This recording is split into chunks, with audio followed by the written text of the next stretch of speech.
Olá, turma do sétimo ano, professor Adriano. Mais uma aula de educação física. Eu espero que vocês estejam bem. Hoje vamos falar sobre o futebol, né, pessoal? O futebol aí conhecido como a paixão nacional, né? Por conta do grande número de pessoas, né, que praticam futebol não só de maneira profissional, mas como de maneira também amadora, como de lazer. Então, futebol, né, é febre, não é por isso que o nosso país é conhecido como o país do futebol. Então, vamos entender um pouquinho, né, como é do contexto histórico dessa modalidade.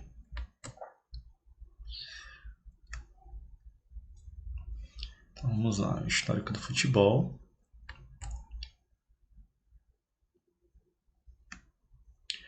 Os primeiros contatos com a bola.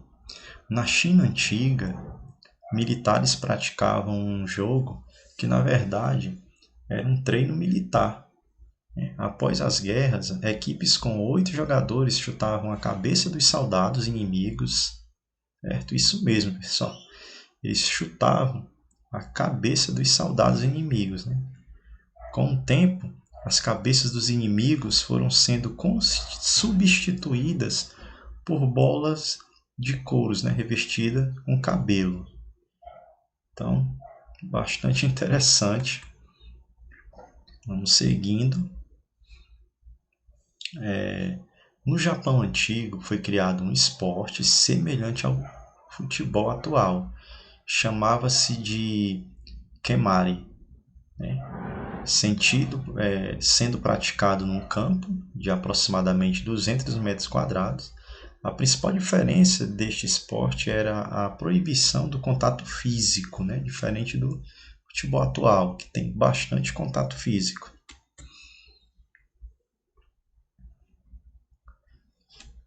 E no século I antes de Cristo, os gregos criaram um jogo que se chamava Epísquiros, certo? Epísquiros.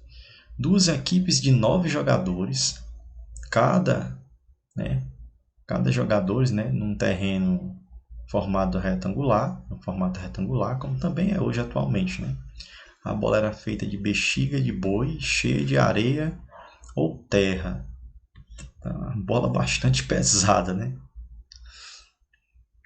Na Idade Média, havia um esporte muito parecido com o futebol. Embora com muita violência, o soule, né, ou erpastum, eram praticados na Idade Média por militares. Era permitido usar golpes violentos, né, levando muitas vezes até a morte. Então, a história do futebol, pessoal, assim, algumas das hipóteses, né, digamos assim, bastante violência. Na Itália medieval surgiu um jogo denominado de Gioco del Cassio. Era praticado em praças e os 27 jogadores de cada equipe deveriam levar a bola até 2 postes, né, nos extremos da praça. A violência era muito comum, pois os participantes levavam para campo seus problemas causados principalmente por questões sociais típicas da época medieval. O barulho, a desorganização e a violência eram tão grandes que o rei Eduardo II teve que decretar uma lei proibindo a prática do jogo.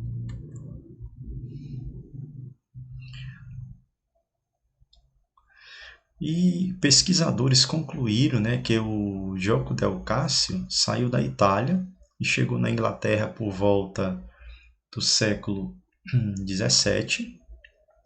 Lá, o jogo ganhou regras diferentes, foi organizado e sistematizado. O campo deveria medir 120 por 180 metros, né? Nas duas pontas seriam instalados 2 arcos retangulares, chamados de gol. A bola era de couro e enchida com ar.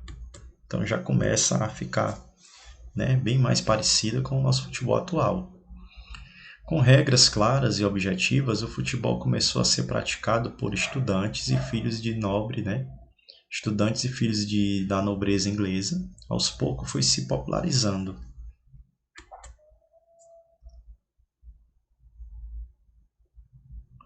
O campo deveria medir 120 por 180 metros. Né? Como falei anteriormente, aqui nós temos a imagem, né?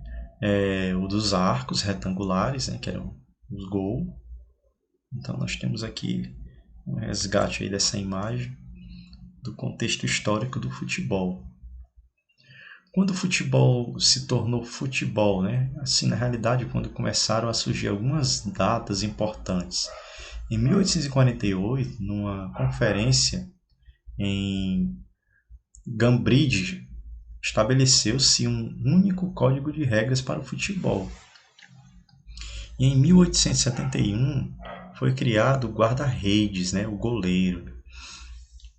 Em 1875, tempo de 90 minutos de jogo. Em 1891 foi estabelecido o pênalti para punir falta dentro da área. E em 1907 foi estabelecida a regra do impedimento. Então, com isso, né, foi crescendo o profissionalismo, né, foi surgindo através do surgimento das regras. Então, o profissionalismo no futebol foi iniciado somente em 1885.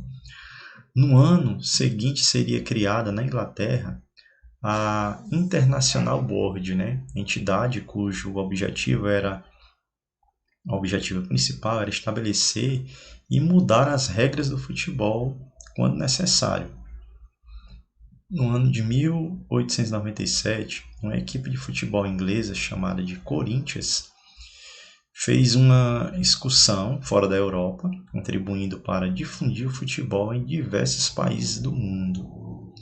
E em 1888 foi fundada a Football League, com o objetivo de organizar torneios e campeonatos internacionais.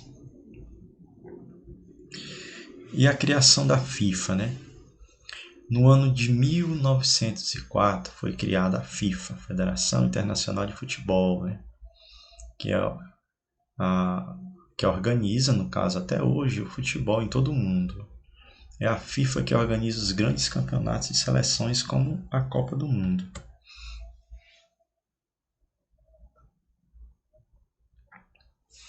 E a história do futebol no Brasil, né? Nascido no bairro paulistano do Brás, Charles Miller viajou para a Inglaterra aos 9 anos de idade para estudar.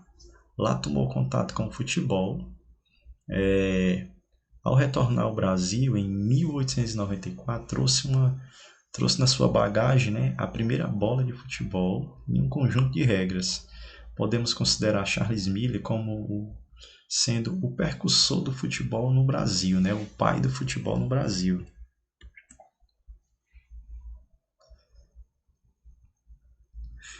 O primeiro time a se formar no nosso país foi o São Paulo Athletic, fundado em 13 de maio de 1888. No início, o futebol era praticado apenas por pessoas da elite, sendo vetada a participação de negros em time de futebol. Também as mulheres, né? Inclusive, pessoal, eu vou abordar sobre o futebol feminino em outro momento. Não que as mulheres não mereçam seu espaço, porque eu quero falar um momento somente do futebol feminino, né? O futebol feminino tem uma importância muito grande. Infelizmente, não tem todo o apoio, mas vem buscando seu espaço. Então, vamos estudar também esse contexto histórico do futebol feminino. E em 1950, a Copa foi realizada, né, no caso, a primeira Copa foi realizada em 1950, desculpa, a Copa foi realizada no Brasil, mas a seleção brasileira perdeu o título em pleno Maracanã para a seleção uruguaia, né? Uruguai 2 e Brasil 1.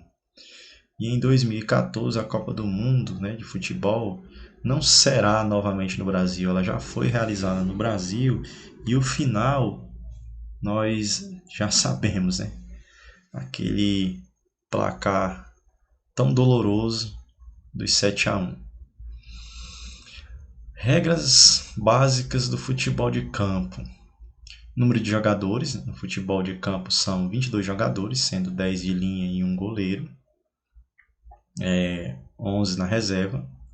O técnico tem direito a 3 substituições por partida, sendo que agora, por conta do período da pandemia, está sendo permitido 5 substituições a 3 momentos. Né? Eu não posso ter 5 momentos para substituir. Durante 3 pedidos, digamos assim, de substituição, eu posso substituir até 5 jogadores. O grupo de arbitragem, em uma partida, é composta por 3 árbitros, um árbitro central, 2 árbitros assistentes, que são os bandeirinhas, e hoje nós temos os árbitros também do VAR. A tecnologia aí ganhando seu espaço dentro do futebol. As regras básicas ainda: o único jogador que tem o direito de utilizar as mãos no jogo é o goleiro.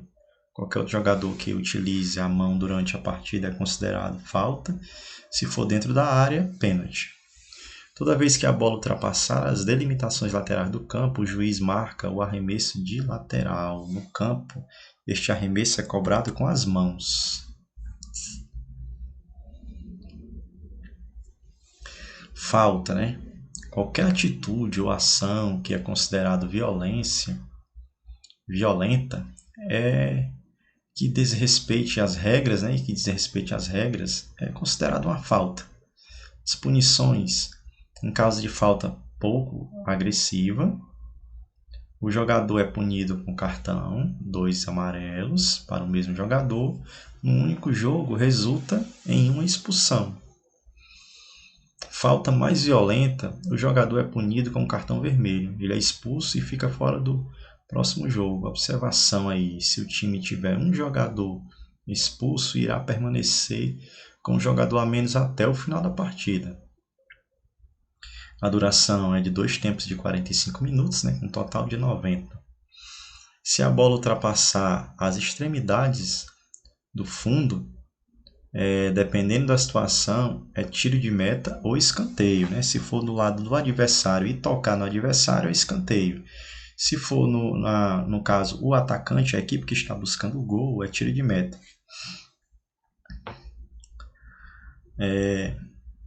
Vamos seguindo.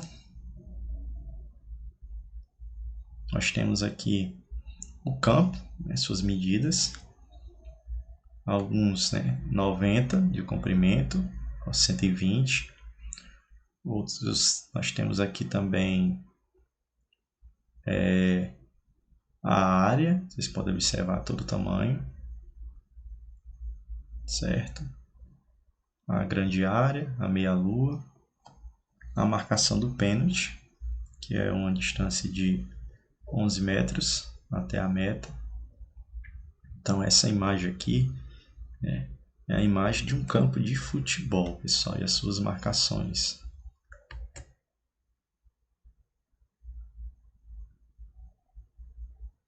O padrão adotado pela CBF é o mesmo dos jogos da Copa do Mundo: 105 por 68, embora a FIFA deixe que as medidas sejam bem flexíveis.